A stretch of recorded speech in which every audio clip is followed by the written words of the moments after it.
다 같이 사도신경으로 우리 신앙을 하나님께 고백하겠습니다.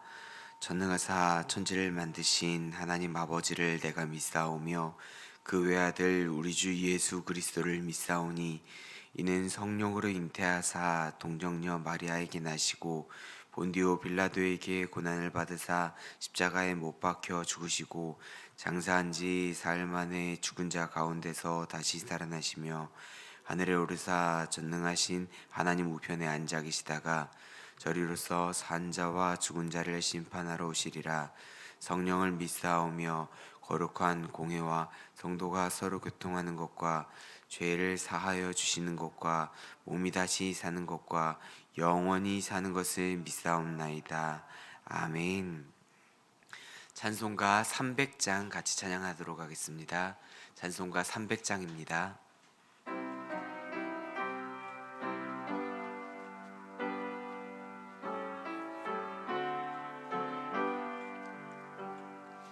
내 맘이 낙심되며 근심에 눌릴 때 주께서 내게 오사 위로해 주시네.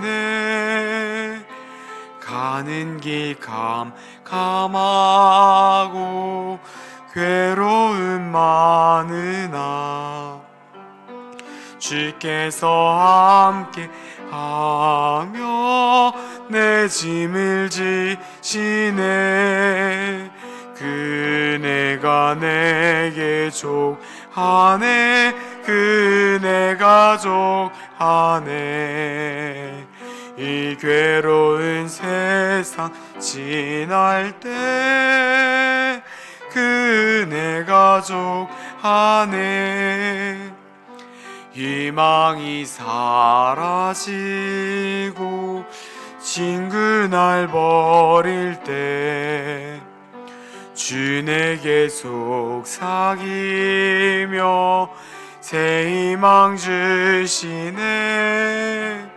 싸움이 맹렬하여 두려워 떨 때에 승리의 왕이 되신 주 음성 들리네. 그네가 내게 족하네. 그네가 족하네. 이 괴로운 세상 지날 때 그네가 족하네. 번민이 가득 차고 눈물이 흐를 때 주 나의 곁에 오사 위로해 주시네. 환난이 닥쳐와서 어려움 당할 때 주님의 능력임 원수를 이기네. 그네가 내게 족하네. 그네가 족하네. 이 괴로운 세상 지날 때 그네가 족하네. 아멘. 오늘 함께 보실 하나님의 말씀은 시편 62편. 시편 62편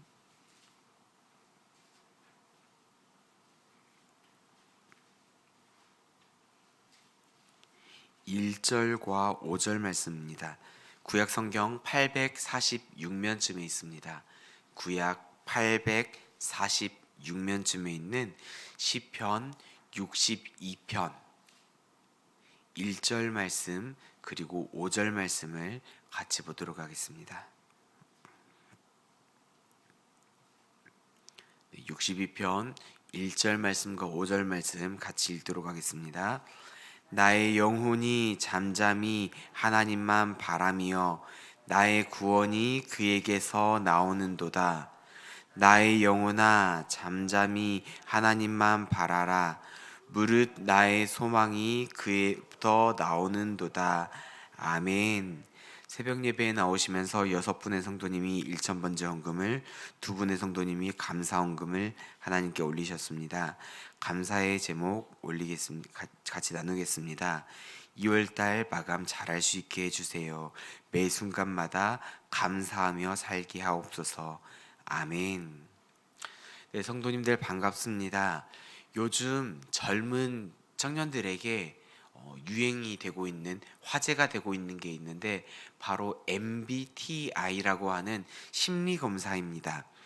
여러 가지 문항을 통해서 사람의 유형을 나누고 그것을 구분하는 그런 검사인데요. 이 유형을 구분하는 여러 가지 항목 중에서 S와 N이라는 게 있습니다. S의 유형을 가진 사람, 그리고 S의 성향을 가진 사람, N의 성향을 가진 사람을 이렇게 나누고 있는데요. S의 성향을 가진 사람은 감각적인 사람입니다.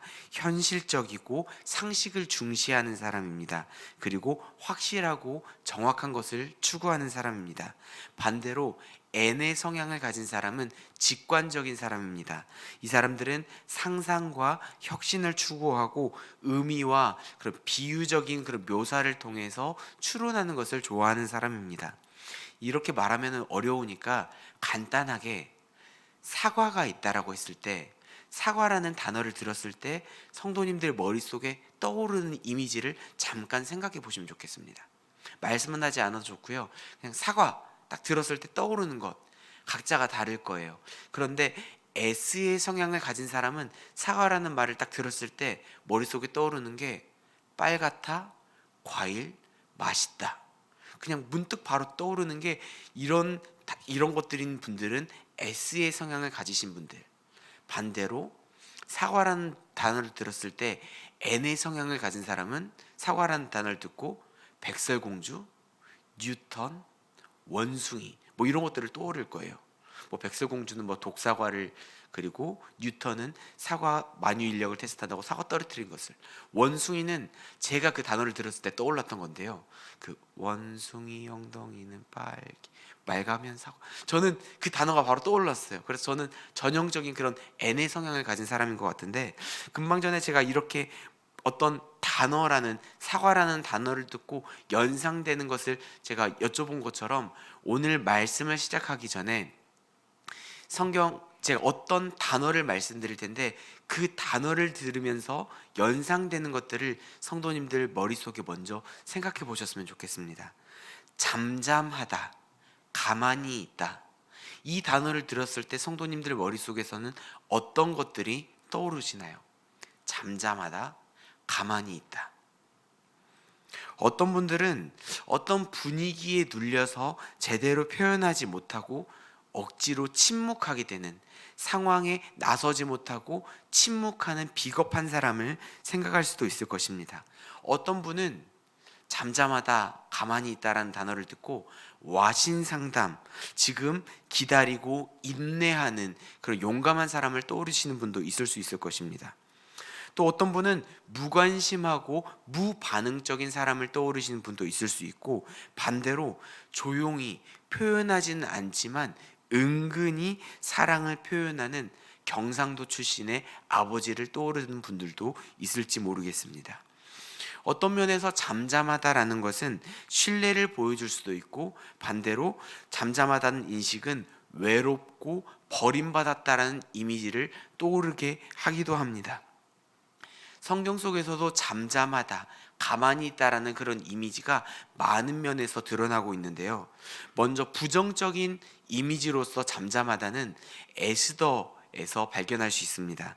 에스더 4장 14절에서 모르드게는 자신의 사촌인 에스더를 향해서 이렇게 말합니다. 제가 읽어드리겠습니다.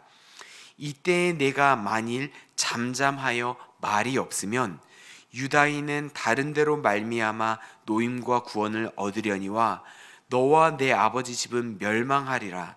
내가 왕후의 자리를 얻은 것이 이때를 위함이 아닌지 누가 알겠느냐 하니 아멘. 여기서 말하는 잠잠하다라는 그 의미는 하만이라는 사람이 유다인들을 모두 다 죽이려고 하는 이 계계 안에서, 이 상황 속에서 아무 행동을 보이지 않고 침묵, 외면, 모른 척하는 것을 말합니다. 굉장히 비겁한 행동을 말하고 있습니다. 하지만 반대로 긍정적인 이미지로서의 잠잠하다라는 말도 있습니다. 우리가 지난 주일날 그 예배 전에 찬양했던 그 찬양 가사에서 너희는 가만히 있어 주가 하나님 되말지어다, 시편 46편 10절에서 그 말씀을 인용했던 너희는 가만히 있어 내가 하나님됨을 알지어다 말씀하는 그 말씀도 있고요. 출애굽기 14장 13절과 14절 말씀에서도 이런 긍정적인 이미지가 사용됩니다. 14절 말씀 제가 읽어드리겠습니다. 여호와께서 너희를 위하여 싸우시리니 너희는 가만히 있을지어다.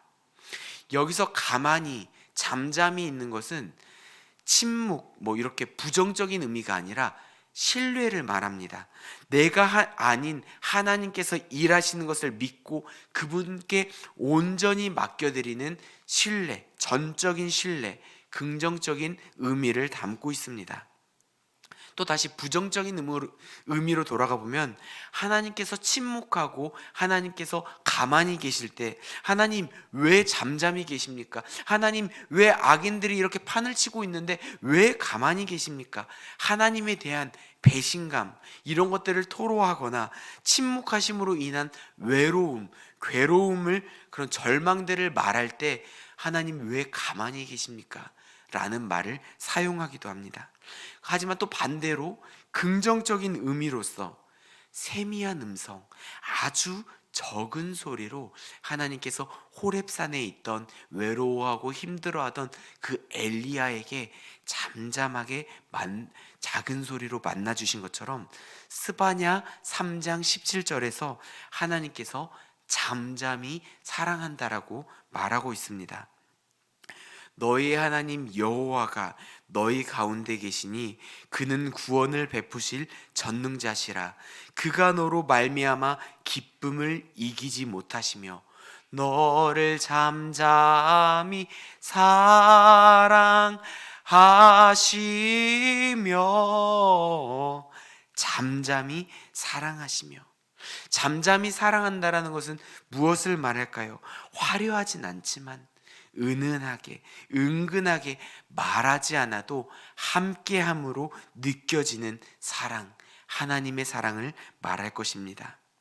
여러 가지 잠잠한 상황들을 설명해 드렸습니다. 그것에 대한 긍정적이고 부정적인 상황들을 말씀드렸는데, 그럼 우리는 살아갈 때 이 잠잠하다라는 그 단어를 어떤 식으로 적용하며 살아가야 될까요? 마태복음 1장 19절 말씀입니다. 그의 남편 요셉은 의로운 사람이라 그를 드러내지 아니하고 가만히 끊고자 하여. 이 요셉은 예수님의 육신의 아버지, 육신의 어머니 마리아의 남편이죠. 약혼녀의 부정으로 의심되는 그런 상황 속에서 그것을 공론화하지 않고, 그게 공론화되었으면 돌에 맞아 죽게 될 만한 그런 큰 상황이었음에도 이 여인을 생각하여 가만히 그냥 약혼 관계만 끊고 그냥 없었던 일로 하려고 했던, 그런 다른 사람을 배려하는, 허물을 덮어줄 수 있는 요셉과도 같은 모습이 우리에게도 필요할 것입니다. 사무엘상 10장 27절 말씀입니다. 어떤 불량배는 이르되 이 사람이 어떻게 우리를 구원하겠느냐 하고 멸시하며 예물을 바치지 아니하였으나 그는 잠잠하였더라. 이 말은 사울 왕의 그 처음 왕으로 세워진 이후의 상황을 말하고 있는데요.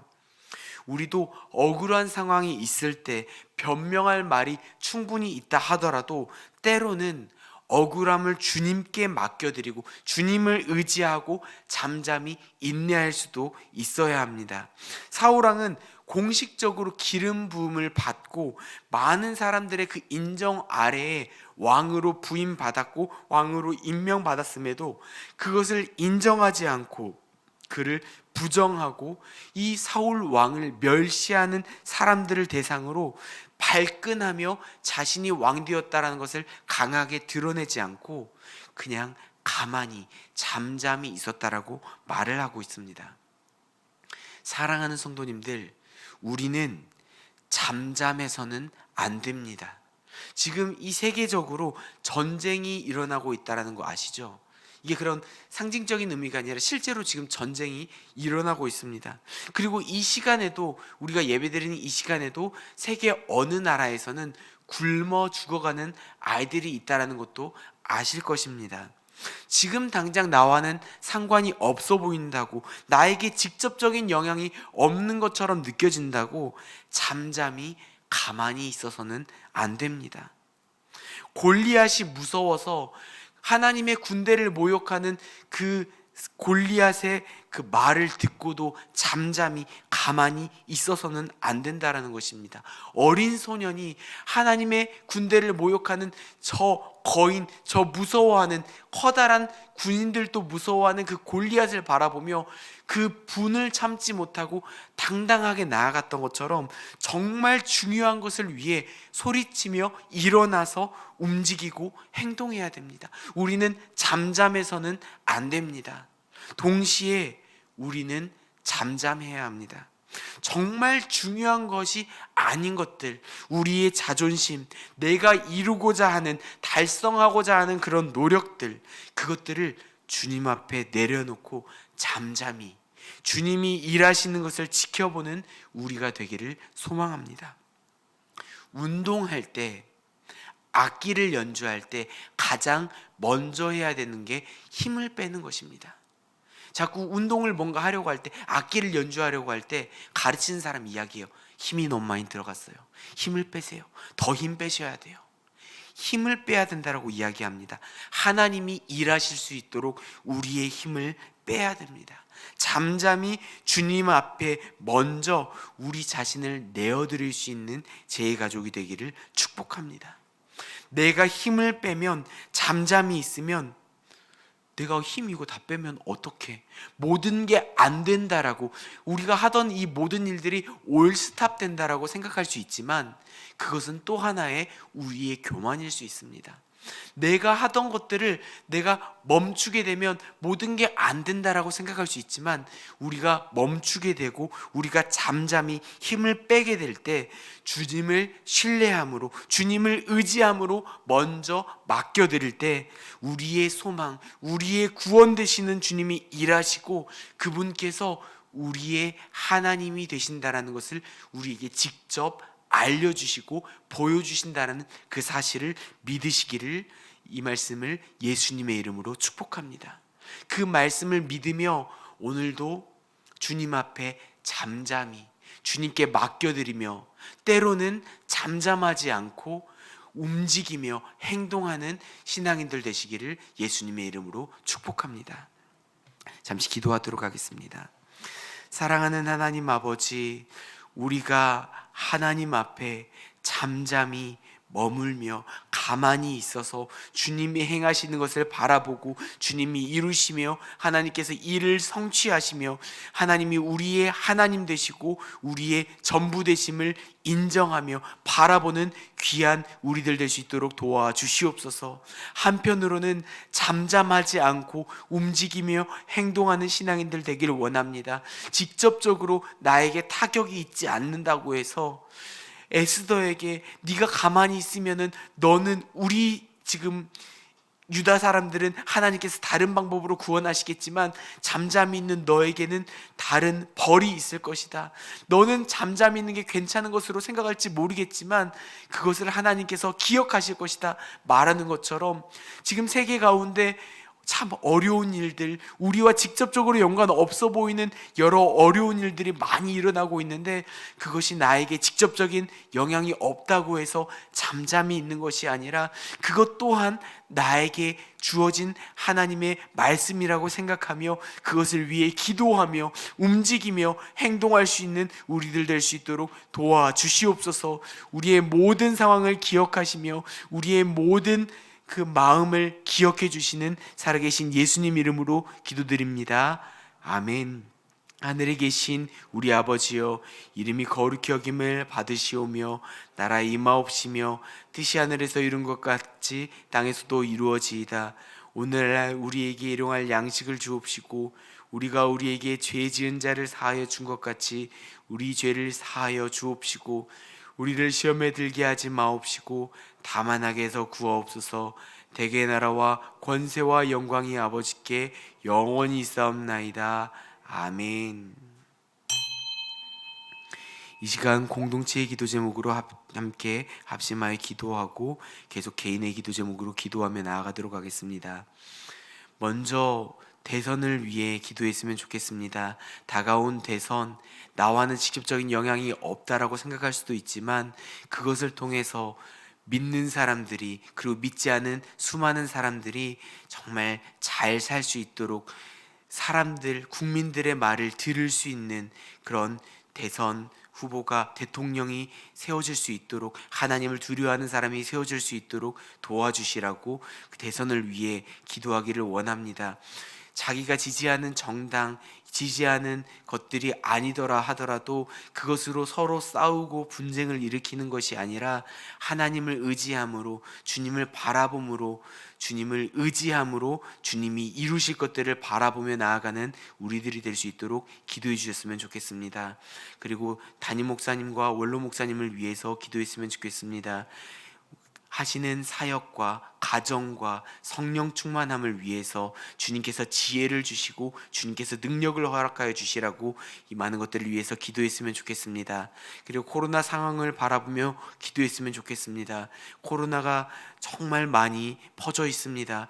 누구나도 금방 이렇게 감염되었다라는, 확진되었다는 이야기들이 자주 들어오는 이 상황인데요, 하나님께서 후유증이 없게 하여 주시고 그 어려움들이 잘 넘어갈 수 있게 도와주시고 코로나 바이러스 확진되는 그런 어려움들이 우리에게, 우리 가족에게 찾아오지 않도록, 그 어려움으로 인하여서 사업적으로, 직장적으로 겪는 많은 어려움들 주님께서 쉽게 넘어갈 수 있도록, 이 모든 어려움 또한 주님의 은혜 가운데 이겨나갈 수 있도록 도와주시라고 기도해 주시고, 그것 때문에 힘들어하고 괴로워하는 그런 육신적인 질병을 가지신 분들도 주님께서 지켜주시라고 기도해 주시고, 우리 주변에 기억나는 환우분들을 위해서 그들의 연약함을 주님께서 기억하여 주시고 찾아가 만져주시고 고쳐주시라고, 주님께서 해결하여 주시라고 이상의 기도 제목 가지고 함께 합심하여 기도하신 후 개인의 기도 제목으로 계속해서 기도하시다가